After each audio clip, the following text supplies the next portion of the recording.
Ireland is widely considered one of the world's most beautiful countries, known for its rolling hills, massive cliffs, historic buildings, and lively culture. And as amazing as that is, when we made our first ever trip to Ireland, we were going for one core reason: Emerald Park, Ireland's only big theme park. This is situated on 55 acres of land, about 16 miles or a half-hour drive from central Dublin. That's about 25 minutes from the international airport, and it was originally just farmland, but is developed as a theme park space for the 2010 season, all based around a local brand of crisps called Tayto. Yes, this theme park was quite literally themed around potatoes, and that is somehow very on brand for Ireland. The theme park is adjacent to the Tayto factory, although today is known by a different name after it underwent a rebranding in 2022 to coincide with a €30 million investment. I had the opportunity to visit the park for the first time in summer 2024, directly following this expansion, and we got to spend a whole day at the park to really soak it all in. It's a place I had a very memorable time at and look forward to returning to one day, so I can also explore more of this beautiful country.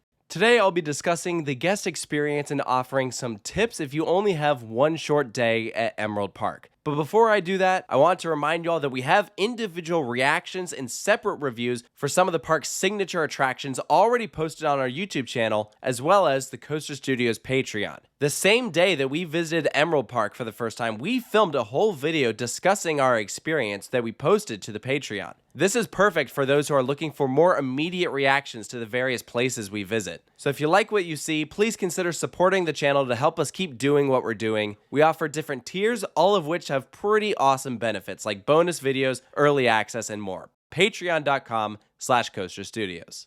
Now, upon initial arrival to the park, we are greeted by this humble wooden log cabin-esque entrance and an epic view of their signature roller coaster, Cuchulainn. That would be the first ride that we would head to. As we walk inside, we secured our tickets. They go for just over €50 if you buy it at the gate, and we are immediately handed a wristband that we are told to wear throughout the day in case we want to re-enter. We did not have to show it at any of the rides, although back in the day, the park originally opened with an individual ticketed ride system. Today, it's under a much simpler pay-one-price model, which I think is the way to do it. Directly ahead is the park's gift shop, which you would think because it's near the entrance, that would also be where you'd exit. But interestingly, the exit to the park is actually outside this building to the right, next to the front entrance. The first area that Emerald Park opens up to was very interesting. Frankly, it wasn't what I expected and left me a little worried as to what was to come. Your first view is of two flat rides that might as well have been set up for the local carnival. I'm talking blacktop, ugly fences surrounding the rides, food carts on either side. It screams temporary.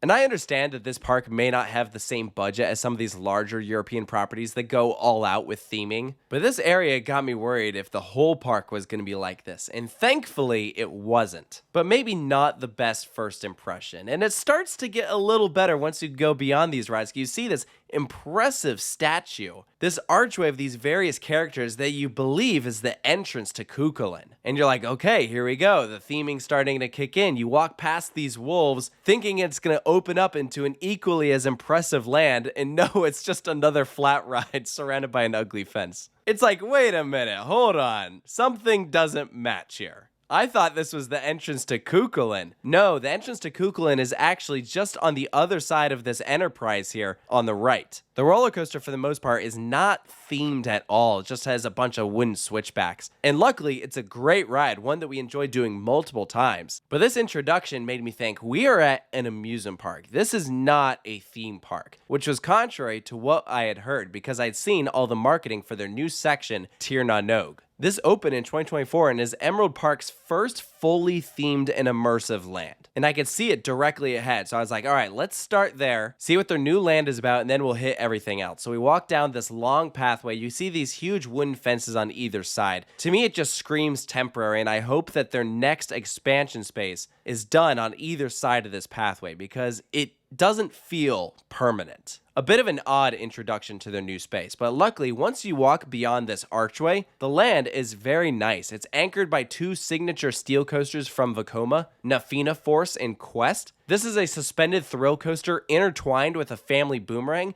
and both are fabulous rides. Nafina Force actually ended up being one of my favorite roller coasters of the trip, and to me is the star attraction of Emerald Park. I would love to see more of these in the future, and as I mentioned, there is a full separate review already up on the channel of this attraction. But I enjoyed all the medieval architecture, especially this tower that surrounds one of the spikes for Quest. During the time of our visit, this land was very much still a work in progress. I imagine at this point it has been completed and looks finished. I was able to forgive that because we were just glad that it was open for us at all. You can see their new set of swings, there's a waterway down below. It's a solid step in the right direction. Clearly it's a standard that has never really been done at this park before, and so it makes me hopeful for the future. It feels like Emerald Park is trying to make more of a name for themselves to compete against some of these other large-scale European properties. Looking at everything that they've accomplished over the past 15 years that they've been open, it really is impressive because it's taken some of these other parks a lot longer to get going. And I think if Emerald Park continues to build in popularity, then they should be quite successful in the future.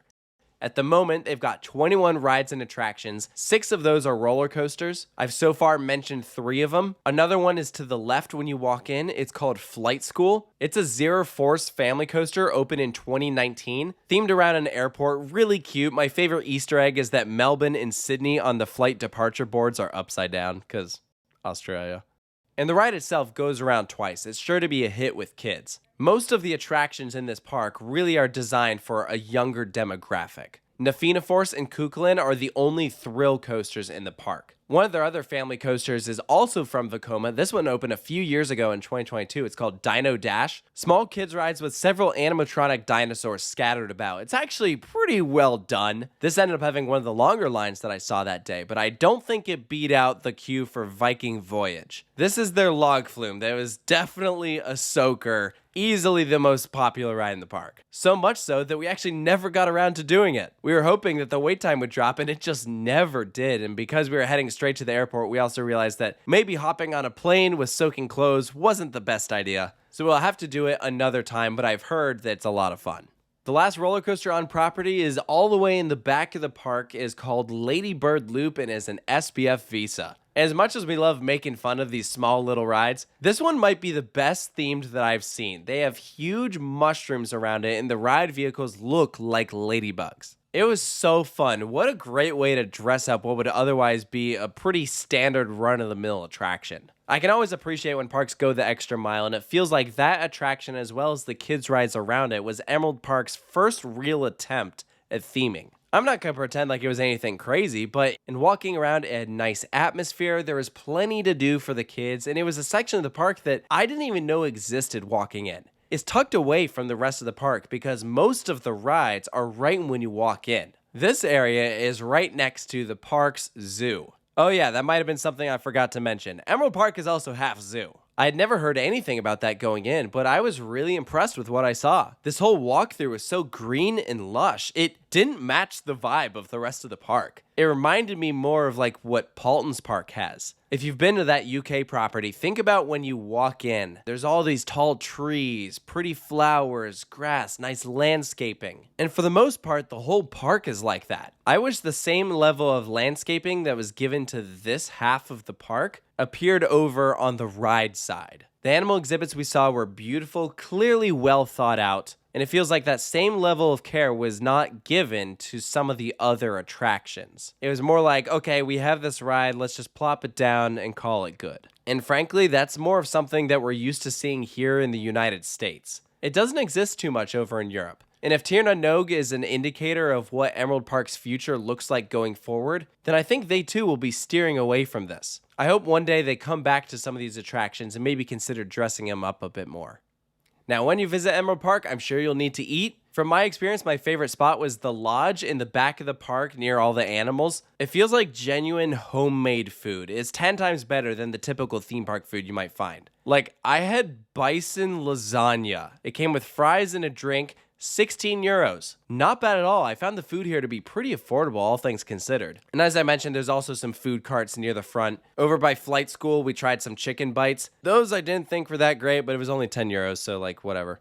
But if I had to give any recommendations for when you visit Emerald Park, don't just come here for the rides. Be sure to explore the left side of the park with all these animals. I was shocked at how quiet it was back there. No rides, no music, very few people. It was kind of serene and peaceful. It felt like I was walking through a nature park, and then the surprise is when you see like lemurs or birds or goats on the other side. And some of those you can get pretty close to. That was awesome to see.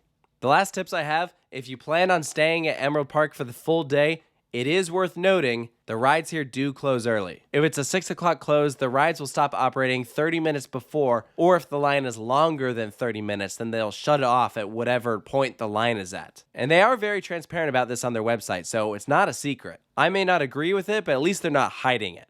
But to round things out, if you do find yourself in Dublin, Ireland, I absolutely recommend visiting Emerald Park. The place is not perfect, and clearly they still have a long way to go if they want to reach the same standard that's been set by some of these other properties. But some of the things they do have are quite nice. Cuchulainn is a lot of fun, Nafina Force is incredible, and Tir na Nog is a great addition to the park. I hope that it's seen the success that they're hoping for, because then that means more exciting additions in the future. So let me know down in the comments below if you've been to Emerald Park, if you had a similar experience as we did. If you think there's anything I left out, be sure to post that down below. If you're new to Coaster Studios, please consider subscribing and checking out some of the other park reviews that we've done. They're all organized in a playlist in alphabetical order by the park's name. Thank you so much for joining me, and I'll see you next time.